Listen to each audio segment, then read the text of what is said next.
So good evening, everybody. We have all gathered here on a very significant day in the history of international cricket. The man who taught Indian cricket to believe in itself turns 75 today.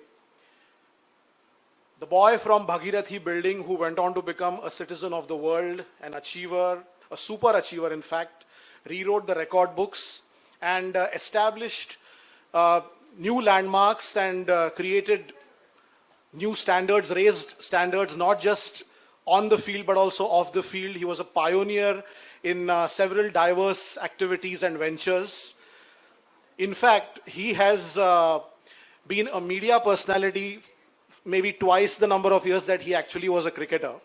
But he was and is and will always remain an inspiration to not just individuals who want to make a career in cricket or sport, but professionals who want to excel in diverse fields. He exemplified the 5 Ds: dedication, discipline, determination, devotion, and desire, and just made all of India swell with pride whenever he took the field as a cricketer and whenever he held a pen, or maybe now one should say whenever he typed his columns. He was always at the forefront, and he continues to be at the forefront of the sport. We're all lucky and we're all privileged that Sunil Manohar Gavaskar was born Indian. And I think he's impacted the lives of all those who grew up with him or grew up idolizing him. And he continues to be an inspiration. We have a distinguished array of speakers, some of whom have played with him, some of whom have seen him from close quarters, some of whom have studied his career and followed his career very closely. So I would just like to get into the thick of things, and I would like to introduce our first speaker for today, former president of the Mumbai Cricket Association, whose sense of cricket history is more than just noteworthy. Just like a good curator knows how to dish out a sporting pitch, Dr. Vijay Patil excels in rolling out the red carpet for matches at the Vijay Patil Stadium, a cricket lover and sports entrepreneur. Dr. Vijay Patil.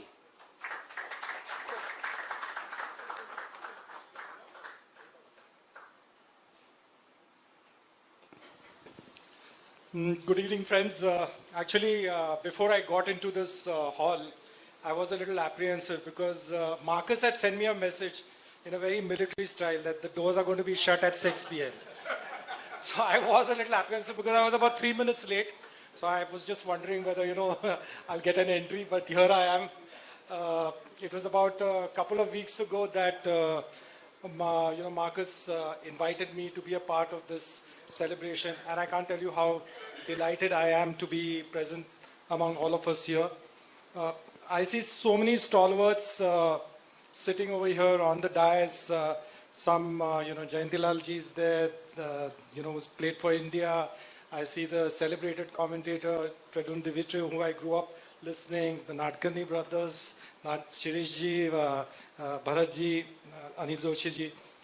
And let me put it straight up front, unlike so many of his colleagues and so many of you all who shared a dressing room with him or might have played matches along with him, I didn't have that opportunity to kind of share the dressing room with him, let's put it this way, I grew up in an era, my love affair with the game, or my infatuation with this game, started as a 9-year-old. And it was the year 1974-75. Those were my first memories of international cricket. And I recollect my mother had given me a transistor radio. It was a Bush radio.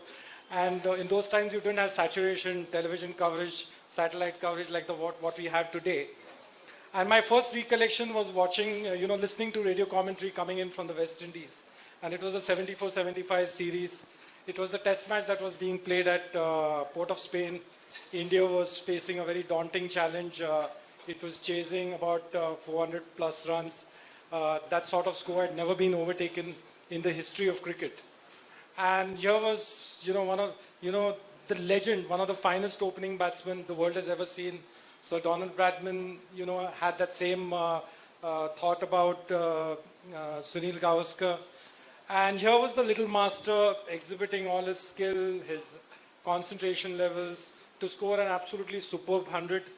And it was like something that captivated me from that early age. And like so many of us, we kind of grew up watching his entire journey in the peak of his career through that entire decade.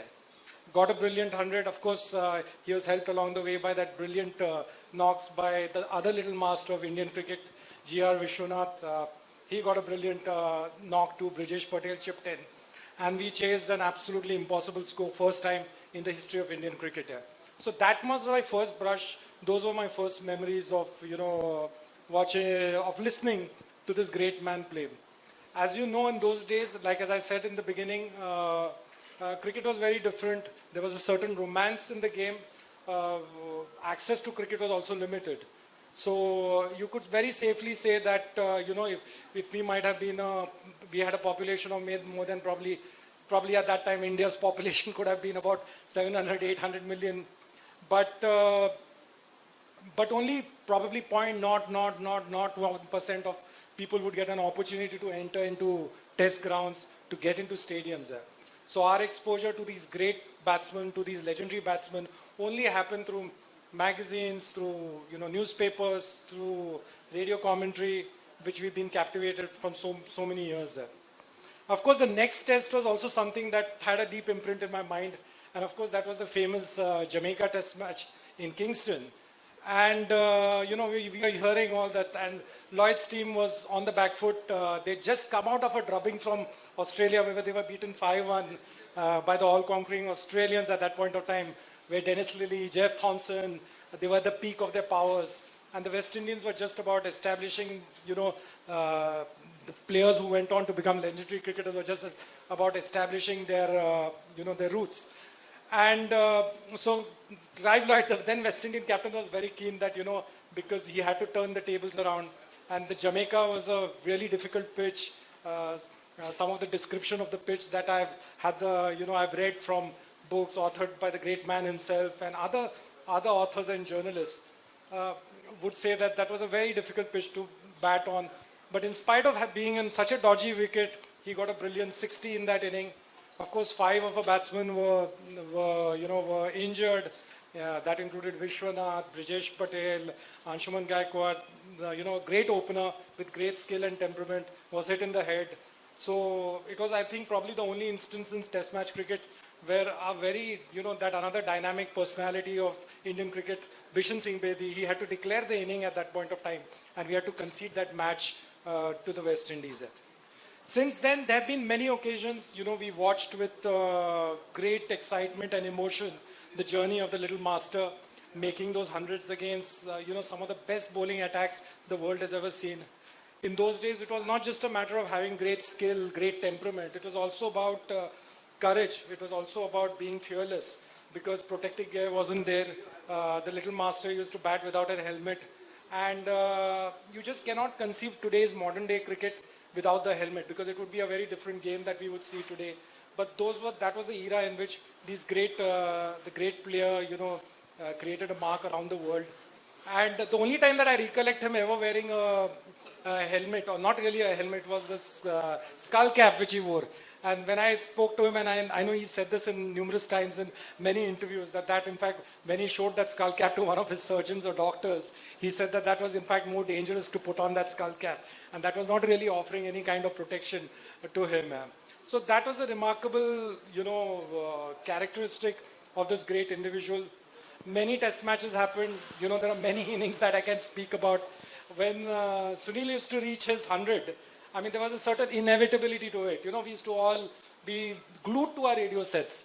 And then we had some great, the commentary that would come through the radio sets. We have one legendary broadcaster sitting with us on the side. And then I remember some of the stalwarts, so whether they were Indian stalwarts like Anand Settlewal, Narottam Puri, Sushil Doshi, so many, I can't recollect all the names there. And then you had worldwide, commentators like Trevor Bailey and John Arlott and Tony Cozier and Dicky Ratnagar. And you used to hear that commentary coming through it. So you had pretty much a vivid description and a picture of what was happening there out there in the middle. And it was a phenomenal emotion to picture this in your mind, that there was this individual, probably 5 foot and 4, 5'3" or 4 or 5 inches and battling against some of the tallest and the fastest and the most hostile bowlers that the world has ever seen. Just consider the bowling attacks. In the West Indies, you had bowlers like Holding, Roberts, Marshall, Roberts, Garner, so many. All teams had extraordinary fast bowlers. They were bowlers, once in a generation bowlers. And to battle with them and combat with them so effectively was a real tribute to his skill and character. Another game that really sticks out to me was, of course, that I recollect a game, the Oval Test match, where he made that brilliant 221. That was a phenomenal inning against an attack comprising of Bob Willis, comprising of, Ian Botham at their peak. And to craft that inning, it was just brilliant to see the transition of the inning. What initially started as something that the 400 plus, I think we were chasing around 420 or 430 odd runs. And to just see the transition of the innings where initially it was just about playing out the day and then how that innings progressed and soon it turned into an epic. So those were memories that will stay with all of us cricket lovers for a lifetime. And then of course, the matches against the West Indies, when the West Indies, having won the World Cup in 1983, the West Indies were looking out for revenge and they wanted to make us pay. And they came up with a full-strength squad. And we all remember the test matches. Kanpur test match was a complete washout. And then that brilliant 100 came out in Delhi. And what a brilliant 100. I mean, I recollect every ball, the hook shot came out, balls started being hit all across the field. And those memories just stick out in my mind. And then, of course, I have to talk about the final inning. This is something, the memories are so many that, if I go on, we'll keep recollecting and reminiscing all these memories. And then the last test match, the 87 match, when he announced his retirement, one of the finest innings played against spin bowling. Against the Pakistanis, led by that charismatic captain Imran Khan. And it was just a phenomenal inning. The bowlers were left-arm spinner. It was, I think, Iqbal Qasim and Tawseef Ahmed. They were turning the ball square. And it was just an unbelievable inning. Brought India it was something that was admired hugely by all the connoisseurs of cricket. So I think that's been the greatness of this individual. And amongst all these innings, I remember when he retired in 87, there was a deep sense of sorrow. There was... you almost felt that the joy had been taken out of your life. I remember I couldn't contemplate the thought that I would be indulging in my passion in the game that I love so much in the absence of this great legend of the game. But as they say, there's a law of nature that the old gives way to the new. And a new star emerged on the horizon in the form of Sachin Tendulkar. So two things in his career that really I thought that mean a lot. I feel that they tell a lot about a person's character and his personality. A was, of course, the World Series cricket started in Australia. Gary Packer, the television tycoon, he kind of signed off all the best players around the world to be part of that, tournament. But Sunil Gavaskar refused to join that league. And he could have very well commanded huge fees and huge compensation to appear and to be a part of the World Series cricket. But he didn't opt for it. He chose to stay true to the India blue. He represented India, and he refused to give up the opportunity to represent his country. And we saw some phenomenal series at that time when Kalicharan's West Indies team came to India and also came to use West Indian team. And in fact, I feel somewhere that series was the beginning of some of the great West Indian fast bowlers, because I recollect in the 79 series, bowlers like Sylvester Clarke, Malcolm Marshall, all these players came and they had replaced the old guard of Holding and Roberts and everyone. So that's one quality that really sticks out to me as a lover of the game. And the second was, of course, his refusal to play in South Africa. I think that was also something that, these are the values that in today's, sometimes you might find it absent among most individuals. But he refused to go to South Africa. And those are the things that stick out to me.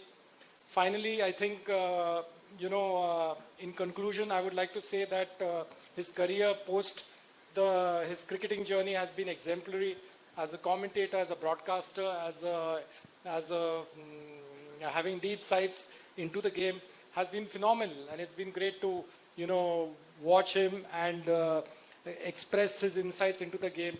It's deeply enriched all of us.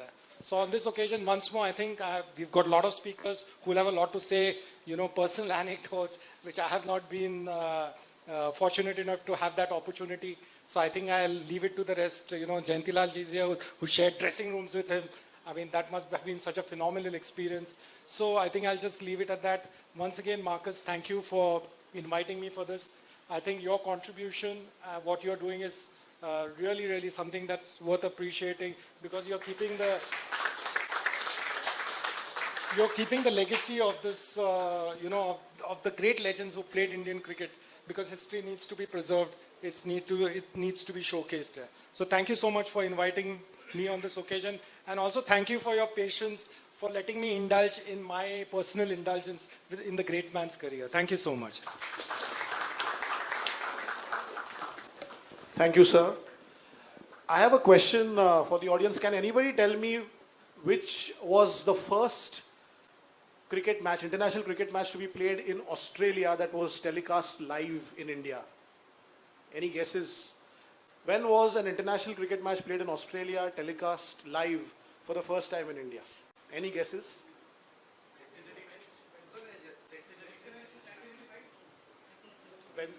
Benson and Hedges. Yeah. The World Championship of Cricket 1985, where India were led by a certain Sunil Gavaskar. We defeated Pakistan in our first match, England in our second match. Both matches were not telecast live, but then Doordarshan realized that we were onto something. So the third match against Australia was telecast live, followed by the semi-final and then the final. And of course, we won 5 matches out of 5. We have something very unique here, again, thanks to the enterprise of Marcus, where I would like to request Dr. Vijay Patil and Jayantilal sir to unveil a very special jersey. This is something that I don't know about the older generations, but my generation especially, it gives goose pimples, because the jersey that was worn by the Indian team when we created history in the World Championship of Cricket.